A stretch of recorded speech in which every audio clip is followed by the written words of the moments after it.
दुसऱ्या टप्प्याची ही पुन्हा संघर्ष यात्रेची सुरुवात या 40 गावच्या सभेपासून झालं, मी अशी घोषित करतो.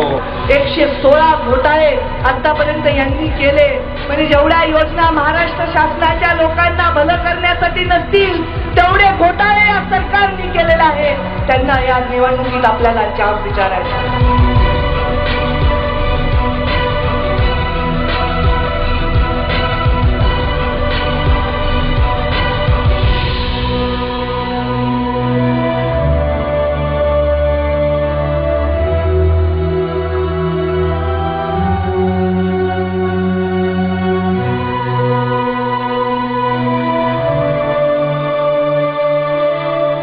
तीन जूनचा अंधकारी दिवस माझ्या आयुष्यात उजाडला. त्याच्यामध्ये ज्योत पेटवण्याचं काम तुम्ही केलंय, तुमच्या निष्पाप भावनांनी केलंय.